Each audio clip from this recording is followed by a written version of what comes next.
From UFOs to psychic powers and government conspiracies, history is riddled with unexplained events. You can turn back now or learn the stuff they don't want you to know.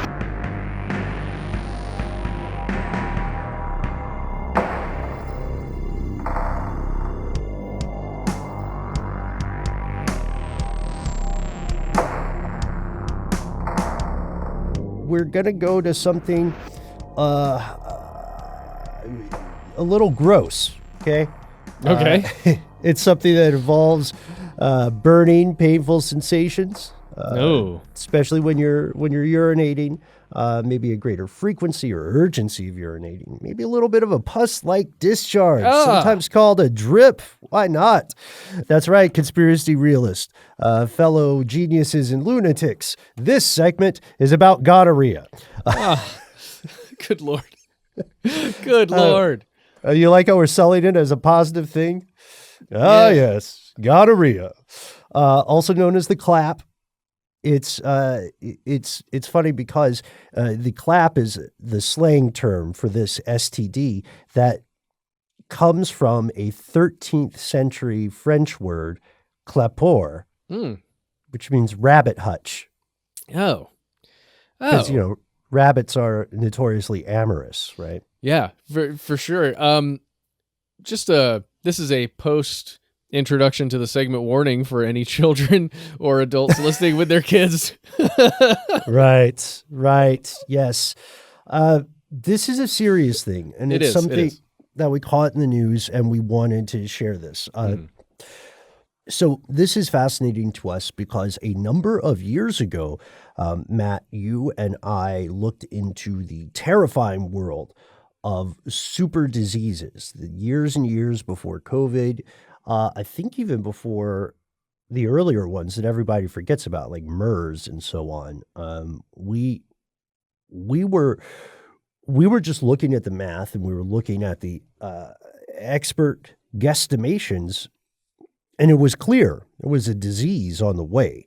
Now it seems that we were unfortunately, like many other people, were unfortunately correct to a degree about a global pandemic, but we, like many other people, were not fully cognizant of the ripple effects, the knock-on effects. One of the results of one of the results of the coronavirus pandemic is the creation of newer or more evolved diseases and infections. And that's how we got to super gonorrhea. What was it we said in the original super disease stuff? The problem was the overuse and overprescription of antibiotics. Is that correct? Correct. That is the major issue. The overprescription of antibiotics to a human patient, as well as the end user taking antibiotics incorrectly, like spreading a dosage out for too long and not taking 2 pills instead of 1 pill, or, just doing it slightly incorrectly to where the microorganisms inside that patient then can or have the potential to grow stronger and gain some kind of immunity to that treatment. But one of the biggest things, Ben, that we discussed was livestock and antibiotics that are pumped into everything from chickens to cows to pigs to prevent those livestock from getting sick, or to what was it? They're living in terrible conditions already, so the antibiotics are just a way to make sure some of the meat is still good. It was like a disgusting thing. Yeah, it's terrifying. And I think if you listen back to whatever we called it, the superbug or something of that nature, you can see, we're safe. We're not trying to be alarmists, but it's true. No, hold on, guys. You might be saying to yourself, Doc might be saying this off mic. Hold on, someone is saying, doubtlessly, I am not necessarily a medical expert, but I know that coronavirus is a virus. Antibiotics don't work on viruses. What's going on? That's for bacteria, man. Yeah, that's for bacteria, bro. So here's the deal. Doctors nurses, medical staff at ICUs and at these overwhelmed hospitals are using a lot of antibiotics, not because of coronavirus, but because there's so much bacteria, so many other infections floating around the wards now, and some of it is becoming increasingly resistant to the typical treatments. So we're adding this problem onto the existing problem of overprescription, right, of the dangers in the livestock industry. But now the bill is coming due. Do also want to shout out that to the people who said super gonorrhea was a thing before COVID. Yes, maybe, but not as much of a thing. The World Health Organization has known about the threat of something like this for a long, long time. And they have, as always, they've been kind of waving the red flags and shouting at the horizon, watch out for the rise of the superbugs. Think about this. So the clap is curable. The clap is treatable. Not everything is. Not every STD is.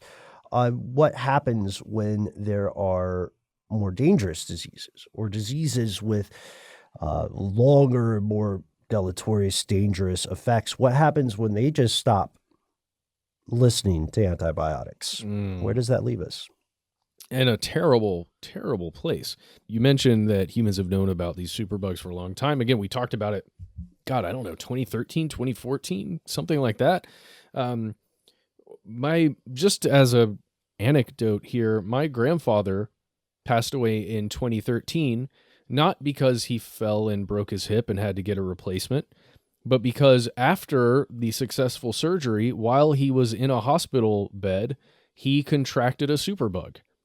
And it was just something that was, again, like you said, floating around in the ward while he was there. He caught it while he was at the hospital, and he died because of it.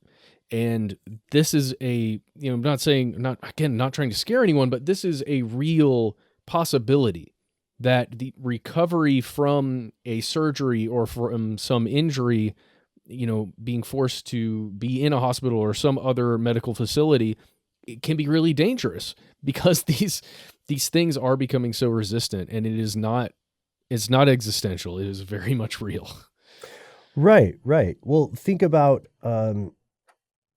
pneumonia, right? A lot of people will contract pneumonia as a result of COVID. And this is not a ding on the doctors. No, working around the clock and doing their very best, often without the support or infrastructure that they should have. Several things cause pneumonia: bacteria, viruses, fungi, so on. So you would want to also have to treat that pneumonia while you have the person there, right? Because we want to keep them alive. And I think it was back in 2017, Bruce Y. Lee wrote a piece for Forbes. He's a writer at Forbes, where he noticed that the WHO, World Health Organization, listed strains of gonorrhea as the world's most dangerous potential superbugs.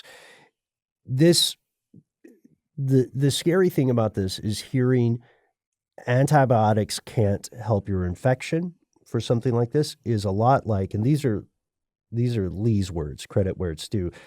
He says it's a lot like saying no one can fly the airplane, or the hull of the cruise ship you're on is made out of pickles.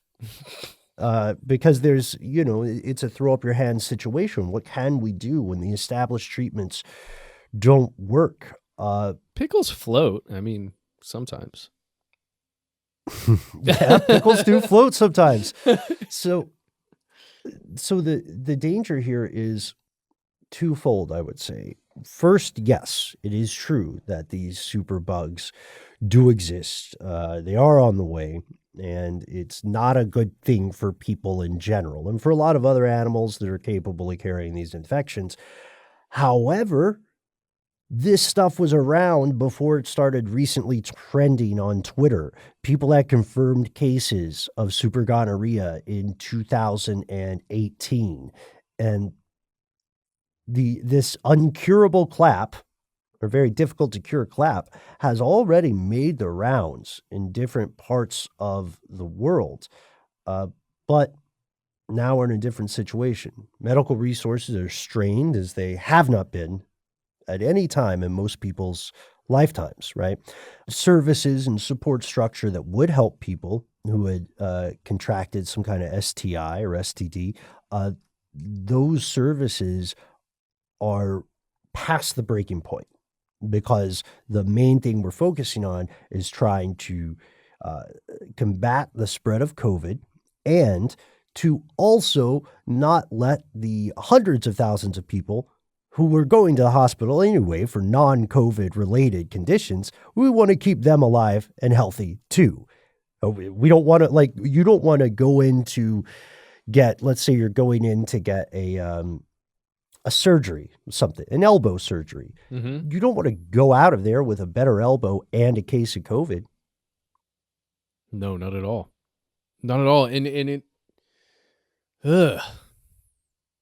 it's just, that's a scary possibility. The most mundane thing that you'd need to go to a hospital for, and then other superbugs just hanging out in there because everybody needs help. No matter who you are, that's just, And then since what do we do in the future, Ben? What do we do in the future? Well, here's the thing about the immediate future, my friend. Since thankfully one of us, you, were smart enough to put a disclaimer that this is not the kid-friendly segment of the show, sure. As we can speak frankly. People are going to be going at it like rabbits post-pandemic, post-lockdown. I mean, look, folks, if you've been to a grocery store recently, you notice there's a weird energy in the air. That's like, because people are seeing other people in person, maybe for the only time that week, unless they have a job where they run into other people in person. So I predict, we talked about this last week, the quarantines, as the future will call them, there's going to be a noticeable, I would say, population bump from people who were stuck at home and had children during the lockdown. But then when we're post-lockdown, we're going to have a lot of people who are like single and ready to mingle, and hopefully staying safe while they do so.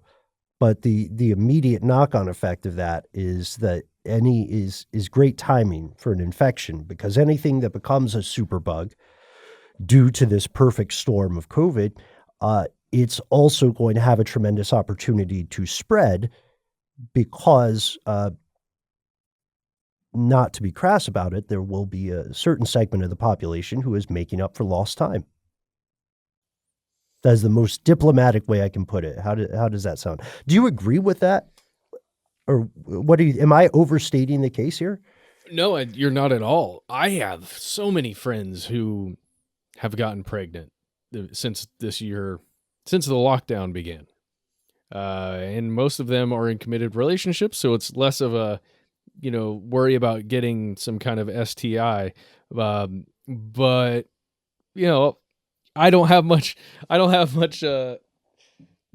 experience in that fresh out of the quarantine dating situation, but I can only imagine. I can only imagine what it will be like, and I think what you're describing is rather accurate.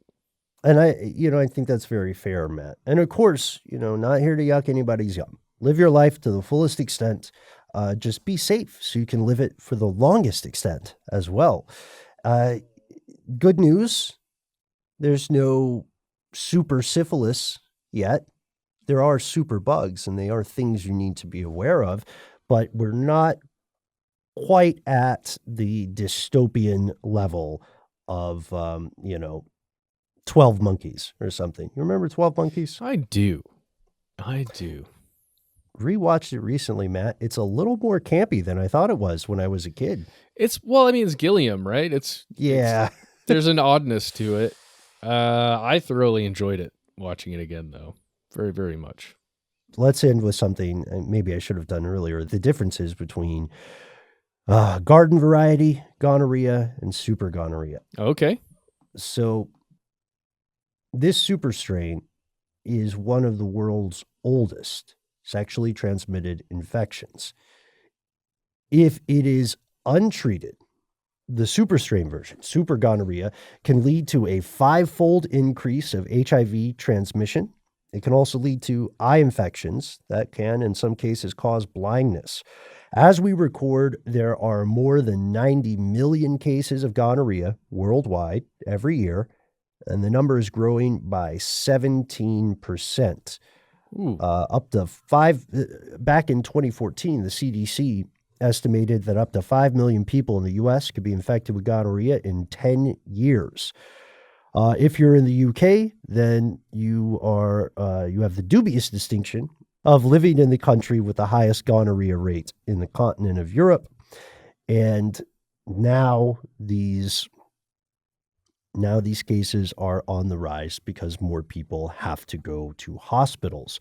So we're seeing the same problems we saw earlier with multiple superbugs, but now in a very real way, we are seeing the cost, the consequences of this. So be safe. I know this is a bit of a buzzkill, but you know what? You know what, Matt? It should be a bit of a buzzkill. Maybe that's the ethical thing for us to do here is be buzzkills about it. Yeah.